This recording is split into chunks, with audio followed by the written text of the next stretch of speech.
Car sales को लेकर के सितंबर मंथ बहुत ही डिसअपॉइंटमेंट भरा रहा, क्योंकि लगभग सभी कार कंपनियों की सेल में हमें डाउनफॉल देखने को मिला।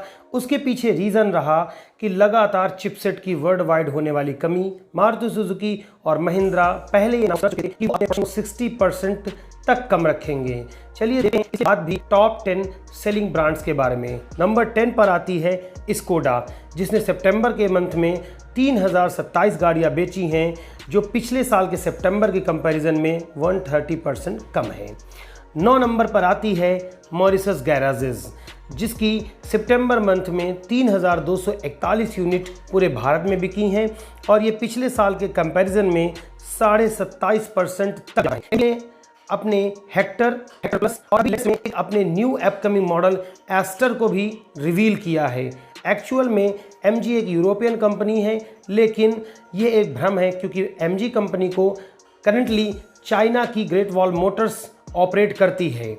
MG की गुड लुकिंग कार्स की वजह से, अच्छी रोड प्रेजेंस की वजह से, इसके हेक्टर प्लस मॉडल और इसके अलावा इनका जो आने वाला मॉडल है एस्टर, वो बहुत ही अच्छी सेल्स शो करेगा, ये डेफिनेटली कहा जा सकता है। इस लिस्ट में नंबर 8 पर आती है होंडा। वर्ल्ड वाइड अगर हम होंडा की सेल्स को देखें तो उसके कंपैरिजन में इंडिया में होंडा की सेल बहुत कम है। सितंबर मंथ में होंडा ने 6765 यूनिट पूरे भारत में बेची हैं, जो पिछले साल के कंपैरिजन में लगभग 34% कम है, क्योंकि पिछले साल के सितंबर में 10,199 यूनिट होंडा ने पूरे भारत में बेची थी। आज की डेट में होंडा के पास Honda Amaze, Honda City, Honda Civic, Honda WRV जैसे ज़बरदस्त मार्केट में प्रोडक्ट्स अवेलेबल हैं, लेकिन पुअर सेल सर्विस की वजह से और कस्टमर्स के बीच में अपनी क्वालिटी को मेंटेन ना कर जा पाने की वजह से आज होंडा 8th सेलिंग कार बन गई है। इसमें 7th नंबर पे आती है रेनो, जिसने भारत में 7324 यूनिट बेची हैं सितंबर के महीने में, जो पिछले साल के कंपैरिजन में मात्र 16% ही कम है। पिछले साल सितंबर महीने में रेनॉल्ट ने 8805 यूनिट बेची थी। आज की डेट में रेनॉल्ट के पास रेनॉल्ट काइगर और रेनॉल्ट ट्राइबर जैसे ज़बरदस्त कॉम्पैक्ट SUV अवेलेबल हैं, जो इंडियन मार्केट के इंडियन कंज्यूमर को पूरी तरह से समझ करके बनाई गई हैं। अभी इस समय चिपसेट की कमी की वजह से रेनॉल्ट काइगर की हमें सेल्स कुछ कम देखने को मिल रही है। रेनॉल्ट काइगर हमें लगभग 5,65,000 के स्टार्टिंग प्राइस से, जबकि जो रेनॉल्ट ट्राइबर है वो हमें 5,35,000 के एग्रेसिव स्टार्टिंग प्राइस रेंज में मिल जाती है, जिसमें हमें ज़बरदस्त राइड एंड हैंडलिंग क्वालिटी और बहुत ही ज़्यादा अच्छा रोड प्रेजेंस देखने को मिलता है। नंबर 6 पर आती है टोयोटा। टोयोटा एक लग्जरी ब्रांड है, जिसकी कुछ बहुत ही फेमस गाड़ियां इंडिया में बिकती हैं, लेकिन फिर भी टोयोटा सिर्फ 9,284 यूनिट ही पूरे भारत में बेच पाया है। अगर हम टोयोटा की कार्स के बारे में बात करें तो टोयोटा की फॉर्च्यूनर, कौन नहीं जानता होगा नेताओं की इस गाड़ी को। टोयोटा के कुछ ज़बरदस्त ब्रांड्स इंडिया में प्रोडक्ट जो हैं वो काम कर रहे हैं। टोयोटा की फॉर्च्यूनर, टोयोटा की इनोवा क्रिस्टा, जो कि एक 7 सीटर SUV है या MPV है, जो बहुत ही अच्छी रोड प्रेजेंस प्रोवाइड करती है। इसके अलावा बहुत ही स्पेसियस केबिन हमें टोयोटा इनोवा क्रिस्टा में देखने को मिल जाता है। मैनुअल और ऑटोमेटिक दोनों ही गियर बॉक्स में इनोवा क्रिस्टा अवेलेबल है। इसके अलावा टोयोटा का एक और मॉडल लीजेंडर भी इंडिया में अवेलेबल हो चुका है और बहुत जल्दी रोड्स में आपको देखने को मिलेगा। इस लिस्ट में इसके बाद आता है नंबर महिंद्रा। महिंद्रा ने सितंबर के मंथ में 13,134 यूनिट बेची हैं, जो पिछले साल के कंपैरिजन में लगभग 11.5% कम है। पिछले साल महिंद्रा ने सितंबर महीने में 14,857 यूनिट बेची थी। जो इस साल डाउनफॉल देखने को मिल रहा है वो है वर्ल्ड वाइड चिपसेट की कमी की वजह से। महिंद्रा की स्कॉर्पियो की नेक्स्ट जनरेशन आने वाली है, फिर भी बहुत अच्छे से अभी भी लोग उसको खरीद रहे हैं। कुछ इनके प्रोडक्ट्स ऐसे हैं जैसे महिंद्रा मराजो हो गया, महिंद्रा KUV 100 हो गया, ये कुछ ऐसे प्रोडक्ट्स हैं महिंद्रा के जो इंडियन बायर्स को बिल्कुल भी पसंद नहीं आए, जिनमें से KUV 100 ने तो स्टार्टिंग में बहुत हाइप क्रिएट करी, लेकिन बाद में ये एक फेलियर प्रोडक्ट साबित हुआ।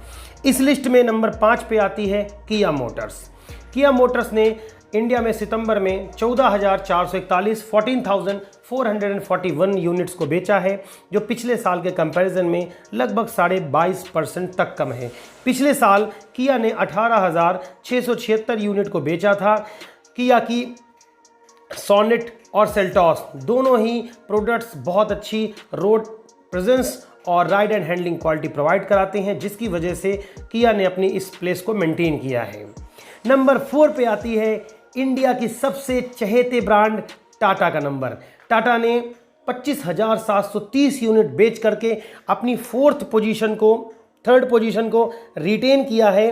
टाटा ने पिछले कुछ समय में अपनी बिल्ड क्वालिटी से लोगों के दिलों में ऐसी जगह बना ली है कि आज टाटा का हर प्रोडक्ट धमाल मचा रहा है, चाहे वो टाटा की एल्ट्रॉज हो, टाटा की टियागो हो, टाटा की नेक्सॉन हो, टाटा की ग्रेविटास जिसको कहा जाता था बनवील हो चुकी है, सफारी और हैरियर। सभी प्रोडक्ट्स टाटा के ज़बरदस्त रिस्पांस दे रहे हैं इंडियन मार्केट में और लगातार इनकी सेल्स बढ़ती ही चली जा रही है। टाटा नेक्सॉन तो नंबर 2 की टॉप सेलिंग कॉम्पैक्ट SUV बन चुकी है इंडिया की, जिसने सेफ्टी स्कोर में अल्ट्रॉज ने जैसे 5 आउट ऑफ 5 किए थे, नेक्सॉन ने 4 आउट ऑफ 5 किए थे। टाटा की ज़्यादातर गाड़ियाँ बिल्ड क्वालिटी के लिए जानी जा रही थी, लेकिन अभी पीछे कुछ समय में टाटा ने बिल्ड क्वालिटी के अलावा अपनी रोड प्रेजेंस को, आफ्टर सेल सर्विस को भी बहुत बेहतर किया है। टाटा का एक अपकमिंग प्रोडक्ट पंच आने वाला है, जिसने पिछले 2 साल से लगातार मार्केट में हड़कंप मचा रखा है। पिछले दिनों टाटा ने इसकी बुकिंग भी स्टार्ट कर दी है। 21,000 के इंट्रोड्यूसरी प्राइस से आप इसको बुक कर सकते हैं। लगभग 5.25 लाख से 8.5 लाख के प्राइस ब्रैकेट में आपको ये मिल जाएगी। जिस तरह से पंच का फ्रंट और बैक लुक देख रहे हैं, निश्चित तौर पे ये दिलों को जरूर जीतेगी।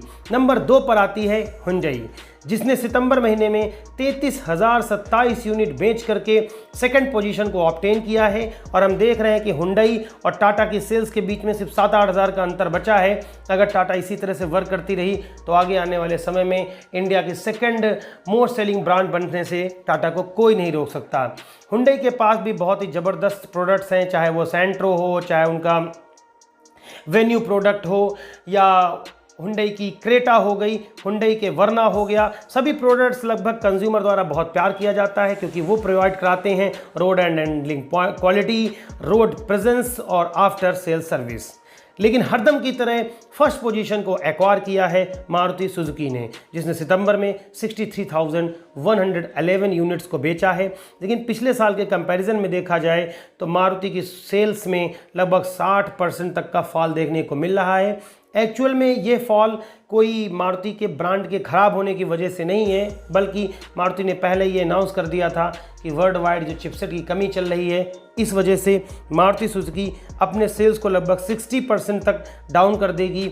अगर आपने टॉप 10 सेलिंग कार्स का वीडियो नहीं देखा है तो आप उसको ज़रूर देखिए। उस वीडियो में आप देखेंगे कि मारुति सुजुकी आल्टो ने फर्स्ट पोजीशन को और मारुति सुजुकी अर्टिगा ने सेकंड पोजीशन को एक्वायर किया है। और टॉप 10 सेलिंग कार्स की लिस्ट में 4 गाड़ियाँ Maruti Suzuki बेलिनो, Ertiga, eco, WagonR ने अपनी जगह बना रखी है, जिससे पता चलता है कि किसी भी तरह से कंज्यूमर के दिलों में मारुति सुजुकी के लिए प्यार बिल्कुल भी कम नहीं हुआ है। और उसके पीछे का रीज़न है मारुति सुजुकी का सेल्स नेटवर्क। मारुति के शोरूम आपको इंडिया के हर छोटी बड़ी जगहों में मिल जाएंगे। इसके अलावा ज़बरदस्त आपको रीसेल वैल्यू मिलती है मारुति सुजुकी में। सर्विसिंग की बात करें तो कंज्यूमर का तो रिलेशनशिप उतना बढ़िया नहीं है, लेकिन पार्ट्स की अवेलेबिलिटी, पार्ट्स के चीपनेस की वजह से मारुति सुजुकी की ब्रांड वैल्यू लगातार इंडिया में मेंटेन है। अगर हम देखें तो बिल्ड क्वालिटी में हम उसको बहुत अच्छे स्कोर नहीं दे सकते हैं, क्योंकि स्विफ्ट जैसे और वैगनार जैसे प्रोडक्ट्स ने सिर्फ सेफ्टी में 2 ही स्कोर किए। लेकिन भारतीय कार कंज्यूमर को मुझे लगता है कि बिल्ड क्वालिटी से ज़्यादा ज़रूरी है कि उन्हें आफ्टर रीसेल वैल्यू कितनी मिल रही है और हमें कितनी सस्ती से सस्ते पार्ट्स और सर्विसिंग अवेलेबल है। तो वीडियो दोस्तों आपको कैसा लगा है हमें कमेंट सेक्शन में ज़रूर बताइए। अगर आपने पीछे के वीडियो को नहीं देखे हैं टॉप 10 कार सेलिंग की, तो प्लेलिस्ट में जाके ज़रूर देखिए। चैनल को सब्सक्राइब करके बेल आइकन को दबा लें।